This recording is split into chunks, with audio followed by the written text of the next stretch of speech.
So guys, कैसे हैं आप सब लोग guys? Today we are going to start a new chapter, which is a very short chapter,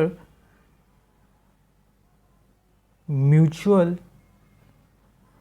fund. तो guys आज हम चैप्टर स्टार्ट करने वाले हैं म्यूचुअल फंड. तो इसमें हम कैसे कवर करने वाले हैं गाइस? अभी हम पहले कंसेप्ट्स कवर करेंगे और कंसेप्ट्स में ही गाइस आपको पूरा जो है म्यूचुअल फंड समझ आ जाना चाहिए. मेरे हिसाब से इसको ज़्यादा टाइम नहीं लगेगा, बट देखते हैं कितना टाइम लगता है. कोशिश करेंगे फटाफट इसको कंप्लीट करें. तो गाइस सबसे पहला जो चीज़ आपको इसमें देखनी है ना, म्यूचुअल फंड के चैप्टर में कुछ नहीं देखना. सबसे पहला आपको नेट एसेट वैल्यू, ये आपको गाइस पता होना चाहिए. Net asset value, what do you mean by net asset value? So in layman language, in layman language, when a company or a firm or an individual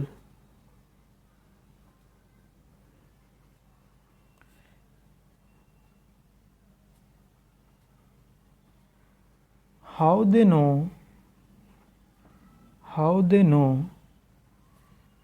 their value of assets. तो gas ये company, firm, individual, इनको कैसे पता लगता है कि हमारे जो एसेट्स की वैल्यू कितनी है? ये क्या करते हैं gas? They prepare balance sheet at year and. तो ये तो केस देखा आपने कंपनी, फर्म और इंडिविजुअल का. हमने कौन सा केस देखा? कंपनी, फर्म और इंडिविजुअल का. अब हम केस देखने वाले हैं म्यूचुअल फंड का. गाइस म्यूचुअल फंड में क्या होता है? म्यूचुअल फंड में क्या होता है? To determine the market value of assets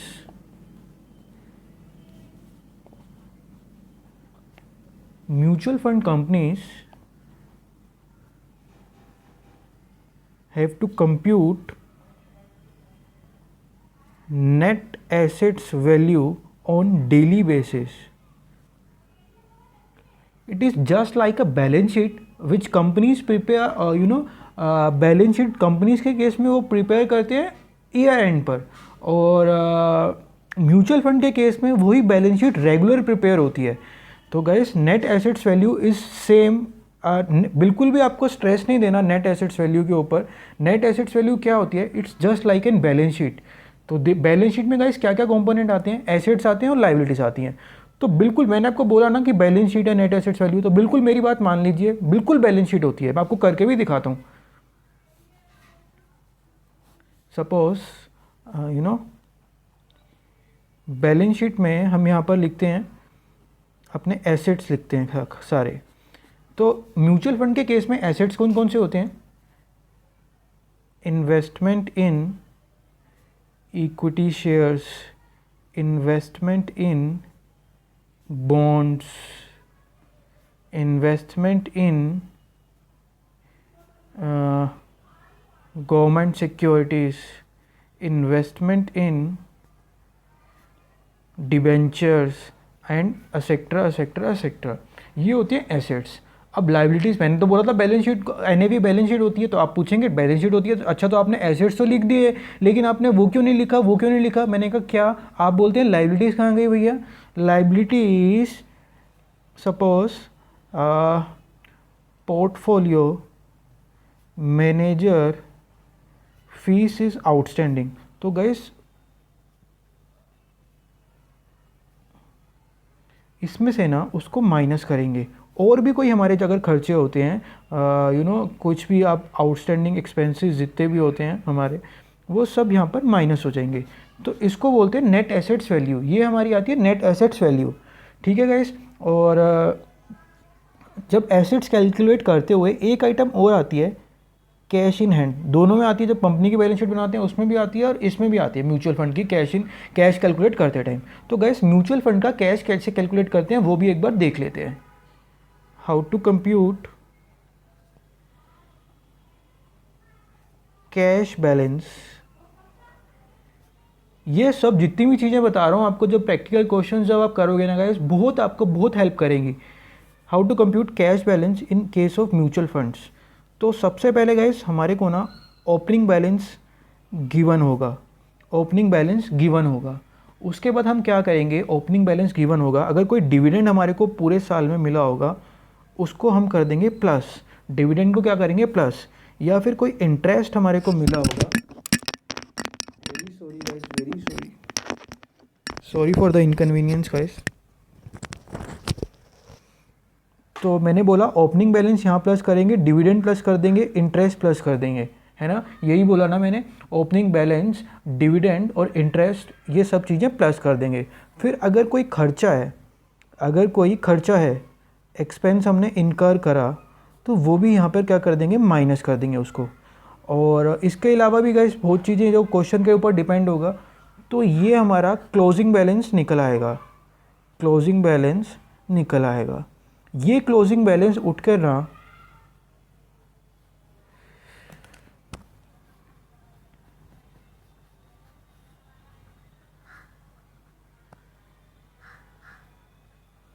ये वाला क्लोजिंग बैलेंस ये हो जाएगा गाइस।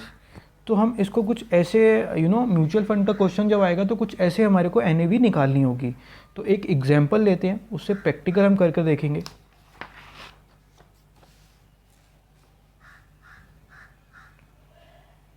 सपोज हमारे को गाइस क्या दिया है, stock A B C D, ये 4 स्टॉक्स हमारे को गिवन है, ए बी सी डी। उसके बाद क्या दिया है हमारे को, नंबर, स्टॉक ए के हमारे पास हैं 1000 शेयर्स, इसके हैं 1500, इसके हैं 2000, इसके हैं 3000, और मार्केट प्राइस गिवन है 10, 15, 20, 40। तो गाइस हमारे को क्या निकालना है, हमारे को इतनी इन्फॉर्मेशन गिवन है और हमारे को उसने बोला आप ना हमारे लिए म्यूचुअल फंड की ना एनएवी निकाल के दे दीजिए। तो हम क्या करेंगे गाइस, सबसे पहले हमारे को एनएवी निकालने का मतलब क्या होता है, मतलब होता है बैलेंस शीट बनाना। बैलेंस शीट में सबसे पहली आइटम क्या आती है, एसेट्स आते हैं। तो म्यूचुअल फंड कंपनी के ये सारे एसेट्स हैं, उनके नंबर्स दिए और मार्केट प्राइस दिया है। तो एसेट्स निकालते टाइम हम जो नंबर्स को मार्केट प्राइस से मल्टीप्लाई करेंगे तो वैल्यू आएगी गाइस। तो नंबर्स इंटू मार्केट प्राइस, तो ये कितना हो जाएगा 10,000, 15 कितना हो जाता है गाइस, मेरे को तो याद भी नहीं है यार 15 का टेबल भी, 225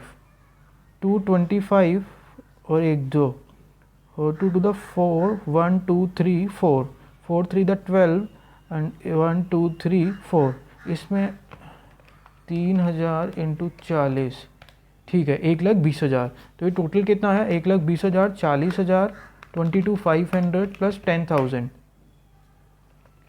10,000, 22,500, 40,000, 1,20,000, ये आ गया गाइस 1,92,500। ये हमारे पास हमारा market value of assets, assets की मार्केट वैल्यू हमारे पास आ चुकी है। क्या आ चुकी है, एसेट्स की मार्केट वैल्यू हमारे पास आ चुकी है। तो एसेट्स हमारे पास आ चुके हैं। आप देख लीजिए, अगर कोई क्वेश्चन में कोई लाइबिलिटी गिवन है ना, कोई लाइबिलिटी गिवन है, आउटस्टैंडिंग एक्सपेंसेस वगैरह, तो उसको यहाँ से माइनस कर दिए। सपोज लाइबिलिटी गिवन है 50,000, तो 50,000 इसमें से माइनस करेंगे, हमारे पास आएगा 140 to 500। अब गाइस क्वेश्चन में ना हमारे को नंबर ऑफ़ यूनिट्स भी गिवन थी कि इस पर्टिकुलर म्यूचुअल फंड ने ना कितनी यूनिट्स इशू करे हुए हैं। समझ रहे हैं ना आप, जैसे कोई कंपनी होती है उसने कितने शेयर्स इशू करे हुए हैं, ऐसे म्यूचुअल फंड के केस में होता है कितने यूनिट्स उसने इशू करे हुए हैं। ये हमारे पास यहाँ पर आ गया नेट एसेट्स, नेट एसेट्स पूरे आ चुके हैं। अब हम लिखेंगे divide by number of units. Suppose units हैं हमारे पास 10,000 इशू जो करे हुए हैं, तो एनएवी कितना आ गया गाइस, 140 to 500 डिवाइडेड बाय 10,000, 14.25 हमारे पास एनएवी आ गया। ठीक है गाइस, बिल्कुल सिंपल है, बिल्कुल कुछ भी नहीं किया, आपके सामने मैंने एग्जांपल लेके पूरा समझाया। उसके बाद हम क्या करते हैं, सपोज एनएवी जो 14.25 आया, कई बार कहता है कि उसने ना म्यूचुअल फंड कंपनी ने, ये तो हमारा एक फर्स्ट केस हो गया, ये डन हो गया। सेकंड केस आप देखने वाले हैं कि वो क्या बोलता है, म्यूचुअल फंड कंपनी ने ना डिविडेंड भी दिया है, उसने ना 0.8 पर यूनिट डिविडेंड दिया है। तो एनएवी उसके बाद कैसे आएगी, 14.25 में से ये वाला डिविडेंड वाला पॉइंट आप माइनस कर देंगे ना, तो ये आपके पास 13.45 ये NAV आ जाएगी, NAV आ जाएगी। तो गाइस दो तरह की हमने NAV निकालना सीखा। फिर उसके बाद क्या बोलता है, मान लो इसी पर्टिकुलर क्वेश्चन में वो बोलता है कि एक ना पर्टिकुलर पर्सन है, इन्वेस्टर, नया इन्वेस्टर आता है हमारे पास, वो ना एक हमारे को 15 लाख रुपए का चेक देता है, हमारे को 15 लाख रुपए का चेक देता है हमारे को, और बोलता है ठीक है आप इसको अपने बिजनेस में लगाओ और मेरे को यूनिट्स इशू कर दो। अब हमने क्लोजिंग NAV गाइस निकाल चुके हैं, अभी इसको थोड़ा गाइस इसको भी ब्रैकेट में बंद कर दिया मैंने। क्वेश्चन हमारा यहाँ से इतना और उसके बाद ये क्वेश्चन आ रहा है हमारे पास। तो हमने NAV निकाल चुके थे 14.25। तो हम इसको कितनी यूनिट्स इशू करेंगे, units to be issued, units कितनी इशू करेंगे गाइस जल्दी बताइए। 15 lakh divided by ending closing NAV। तो क्लोजिंग NAV हम निकाल चुके हैं 14.25, 14.25 हम निकाल चुके हैं। 15 लाख डिवाइडेड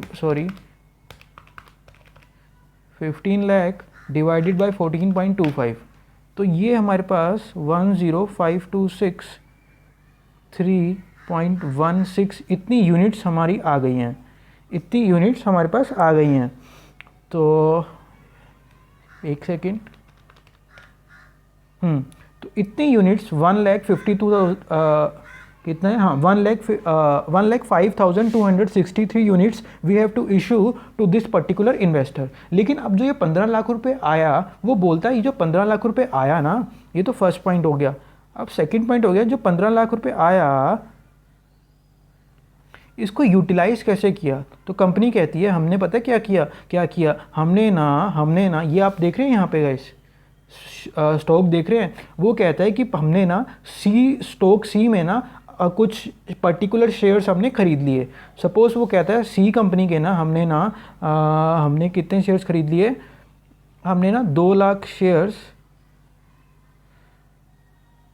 20,000 नहीं गैस 50,000 शेयर्स हमने बी कंपनी के खरीद लिए। बी कंपनी का रेट सी कंपनी का रेट क्या था 20 है ना गाइस, 20 था ना। वो कहता है हमने ना इस पैसे से 50,000 स्टॉक सी कंपनी का खरीद लिया, म्यूचुअल फंड कंपनी वाले कह रहे हैं। तो 50,000 इंटू 20 ये कितना आता है हमारे पास 10 लाख। 10 लाख आया ना गाइस, तो 15 लाख में से 10 लाख तो हमने यहाँ लगा दिया। अब बाकी बचा हमारे पास बैलेंस है ना, बाकी बचा हमारे पास बैलेंस। उस बैलेंस को हम क्या बोलेंगे, cash in hand. Cash in hand कितना हो जाएगा 5 लाख है ना गाइस। तो अब हमारे को NAV दोबारा निकालनी है, NAV दोबारा निकालनी है। तो नेट एसेट्स हमने जो निकाले थे पहले, नेट एसेट्स जो हमने निकाले थे वो थे हमारे 142,500। इसमें हम प्लस कर देंगे 15 लाख, तो कितना हो जाएगा 15 लाख प्लस 142,500, तो ये आ जाता है हमारे पास 1642,500। 1642,500 ये हमारे पास आ जाता है। तो यूनिट्स कितने हो जाएंगे, जब फंड रेट इंक्रीज़ हुआ तो यूनिट्स भी तो इंक्रीज़ हुए होंगे ना गाइस। हमने जब उस बंदे से 15 लाख रुपए लिए, उसको यूनिट्स भी तो दिए ना। यूनिट्स हमने यहाँ पे कैलकुलेट करे थे 105263। पहले यूनिट्स हमारे पास कितने थे 10,000, तो 10,000 प्लस 105263.16 105263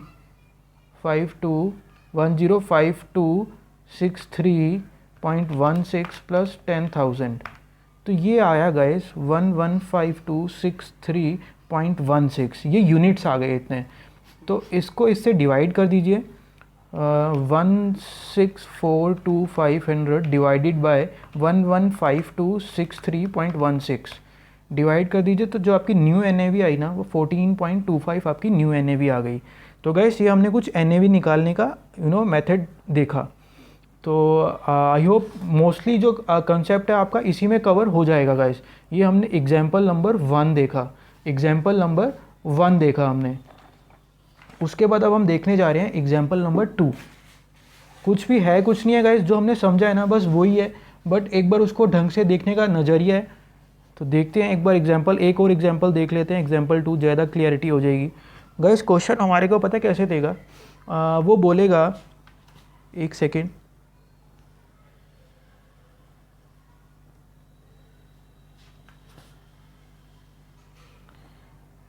गाइस क्वेश्चन आपके पास आएगा, उसने ना लिस्टेड शेयर्स आपको दे दिए, नहीं क्वेश्चन आपके पास होगा गाइस कि ना एक म्यूचुअल फंड है, उसने ना 10,000 यूनिट्स इशू करी हुई हैं, किस रेट के ऊपर, at the rate suppose at the rate 10 each, ठीक है, उतने उसने इतनी यूनिट्स इशू करी हुई हैं। तो टोटल एसेट्स कंपनी के initial beginning net assets value कितनी हो गई, 10 लाख इंटू 10 1 लाख। अब वो बताता है कि जो ये 1 लाख है ना, ये यहाँ पर इस चीज़ों में हमने इन्वेस्ट कर रखे हैं। तो देखते हैं, वो कहता है इक्विटी शेयर्स में हमने लगा रखे हैं, इक्विटी शेयर्स 5,000 शेयर्स हमने ख़रीद रखे हैं 10 रुपये वाले। फिर हमने डिबेंचर्स ख़रीद रखे हैं 2,000 डिबेंचर्स 3 रुपये वाले। फिर वो बोलता है हमने ना गवर्नमेंट सिक्योरिटीज़ भी ख़रीद रखी हैं, ये कितना 50 और ये 60, गलत जा रहे हैं, इसको गाइस 20,000 कर लेते हैं, इसको भी ये 10 करते हैं, ठीक है। 20,000 ये हो गया, 70 हो गया। वो कहता है जी सेक सिक्योरिटीज़ हमने 1,000, इसको एक सेकेंड, 50,000 प्लस 20,000 और 1,000, इसको भी 10 कर लेते हैं, तो ये 10,000। तो वो बोलता है इन जगहों पे ना हमने ना इन्वेस्ट कर रखा है। तो ये टोटल कितना हो गया, 50,000, ये 20,000, ये 10,000 हमने ना यहाँ पे इन्वेस्टमेंट करी हुई है। तो टोटल इन्वेस्टमेंट कितनी होगी गाइस, 20, 30, 80,000। बस वो इतना बोल के छोड़ देता है। फिर वो कहता है हमारे को कि ना ड्यूरिंग द ईयर हमारे को इक्विटी शेयर्स के ऊपर डिविडेंड मिल गया। ओ माय गॉड, डिविडेंड मिल गया 20,000 रुपये का। फिर वो बोलता है डिबेंचर्स के ऊपर ना हमारे को इंटरेस्ट मिल गया 10,000 रुपये का। फिर वो बोलता है गवर्नमेंट सिक्योरिटीज़ के ऊपर ना हमारे को इंटरेस्ट मिल गया 2,000 रुपये का, ठीक है गैस। ऐसे ऐसे वो बोलता है क्वेश्चन में। फिर वो हमारे को बोलता है कि जो ऑपरेटिंग कॉस्ट है ना, जो फंड को हम चलाने की ऑपरेटिंग कॉस्ट है, वो गिवन है आपको 5,000। अब वो बोलता है आप ना NAV निकाल के दिखाओ। बहुत ही इसको कंसाइज वे में मैंने एग्जाम्पल को ड्राफ्ट करा। अब आपके सामने इसका सॉल्यूशन मैं सॉल्व करूँगा। तो आप इसको चलो देखते हैं कैसे अरेंज करेंगे वो। मैं हो सका तो ये आपको जो नोट्स के इसको डिस्क्रिप्शन में दे दूँगा, क्योंकि बहुत हेल्प करेंगे। और गाइस आपको ये क्वेश्चन देखने की ज़रूरत नहीं पड़ेगी लास्ट टाइम में, सिर्फ जो एग्जाम्पल्स हैं यही देखने पड़ेंगे आपको सिर्फ। तो आप सॉल्यूशन देखने वाले हैं, सॉल्यूशन देखते हैं। एक सेकंड दीजिए मेरे को।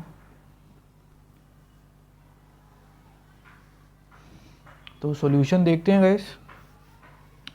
सॉल्यूशन हम कैसे करेंगे गाइस, आप यहाँ से देखिए हमारे पास ना 1 लाख रुपए उसने रेज करे हुए थे, बट 1 लाख रुपए में से 80,000 ही उसने खाली इन्वेस्टमेंट करा। तो 20,000 कहाँ गए भैया, 20,000 गए क्लोजिंग कैश बैलेंस में। तो गाइस सबसे पहले हमारे को स्टेप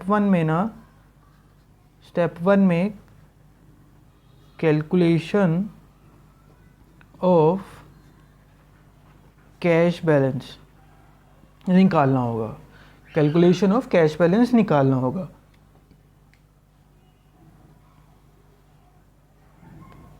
तो इसमें ओपनिंग बैलेंस गाइस वो 1 लाख था और 80,000 का, 1 लाख था और 80,000 का हमने इन्वेस्ट कर रखा। तो 20,000 कहाँ गए ओपनिंग के बैलेंस में, ये 20,000 यहाँ आ गए। फिर उसने बोला था हमारे को ना डिविडेंड मिला, हमारे को ना इंटरेस्ट मिला। इंटरेस्ट मैं इकट्ठा लिख रहा हूँ, कितना कितना था, 20,000 और 10,000। ये आपको दिख भी रहा होगा यहाँ पे 20,000 और 10,000 और 2,000। इंटरेस्ट 12,000 आया आपका। तो 12,000 ये इंटरेस्ट आया और डिविडेंड, उस डिविडेंड के लिए उसने बोला कितना आया था, 20,000, तो ये हमने कर दिया प्लस। उसके बाद उसने बोला ऑपरेटिंग कॉस्ट भी है इसमें, ऑपरेटिंग कॉस्ट हमने कर दी माइनस। तो अब आप देख लें 20,000 प्लस 20,000 प्लस 12,000 माइनस 5,000, ये आ गया 47,000। ये हमारा क्लोजिंग कैश बैलेंस आ चुका है, क्लोजिंग कैश बैलेंस आ चुका है। तो गाइस अब क्या करना है हमारे को अब निकालना है एनएवी। तो देखते हैं गाइस, एक इन्फॉर्मेशन और ऐड करेंगे यहाँ पर, एक इन्फॉर्मेशन और ऐड करेंगे। वो बोलता है कि ना एडिशनल इन्फॉर्मेशन लिख लो यहाँ पर, एडिशनल इन्फॉर्मेशन। वो बोलता है कि भैया एक काम करो, जो इक्विटी शेयर्स की वैल्यू है ना, मार्केट में कम हो गई है, आप इसको ना 10% से ना कम कर दो, आप इसको 10% से कम कर दो। फिर वो बोलता है कि जो डिबेंचर्स की वैल्यू है ना, वो ना 10% से ना बढ़ गई है, आप इसको बढ़ा दो। तो देखते हैं, हमने कहा ठीक है हम बढ़ा देते हैं, क्योंकि गैस आपको पता होगा बैलेंस शीट जो हमारी बनती है उस पर कई चीज़ें जो होती हैं, इन्वेस्टमेंट जो होती हैं वो फेयर वैल्यू पर आती हैं इन्वेस्टमेंट्स, है ना गाइस, इन्वेस्टमेंट्स आती हैं हमारी फेयर वैल्यू पर। तो म्यूचुअल फंड में तो सारी इन्वेस्टमेंट्स होती हैं, कोई वो लैंड बिल्डिंग तो कोई होता नहीं है। तो करते हैं स्टेप 2 करते हैं। Step 2 is calculation of NAV। तो NAV जब निकालेंगे तो सबसे पहले हम एसेट्स लिखने होंगे, इन्वेस्टमेंट लिखनी होंगी। तो सबसे पहले इक्विटी शेयर्स लिखने होंगे। इक्विटी शेयर्स हमारे कितने के थे? 50,000 के। उसने बोला 10,000 से इसको माइनस कर दो, 50,000 इंटू 90% कर दिया मैंने, यह आ गया 45,000। समझ आया ना गैस। उसके बाद उसने बोला डिबेंचर्स को ना 10% से बढ़ा दो। डिबेंचर्स थे हमारे पास 20,000 के, इसको 10% से बढ़ा देते हैं, तो ये हो गया 22,000। ये हमारे पास डिबेंचर्स आ गए। ठीक है गाइस, ये हमारे पास डिबेंचर्स आ गए। और उसने G-Sec के बारे में कुछ बोला नहीं था, गवर्नमेंट सिक्योरिटीज़ के बारे में, तो ये 10,000 की 10,000 आ गई as it is. Cash balance जो हमने निकाला था वो कॉपी कर लेते हैं, 47,000। और कोई लाइबिलिटी तो हमारे पास थी नहीं क्वेश्चन में, इन सबको प्लस करेंगे जो भी आता है गाइस, एक बार कर ही लेते हैं गाइस। 45,000 प्लस 22,000 प्लस 10,000 प्लस 47,000, ये आया 1,24,000। आपके पास 1,24,000 के नेट एसेट्स इस टाइम आ चुके हैं। अब यूनिट्स कितनी थी गाइस? यूनिट्स कितनी इशू करी हुई थी? 10,000। यूनिट्स कितनी थी? 10,000। तो 10,000 यूनिट से इसको डिवाइड कर दीजिए, 1,24,000 को 10,000 से, तो आपका जो NAV आ गई वो 12.4 आ गई। तो गाइस ये एक दूसरी तरह का हमने एग्जाम्पल देखा था इसमें NAV निकालते टाइम। ये दो एग्जाम्पल है, अगर ये दो एग्जाम्पल आप अच्छे से कर लेते हैं तो गाइस पूरे म्यूचुअल फंड के जो NAV निकालने वाले क्वेश्चंस हैं वो आपके कोई सॉल्व करने से रोक नहीं सकता। एक और एग्जाम्पल है छोटा सा, वो भी देख लेते हैं।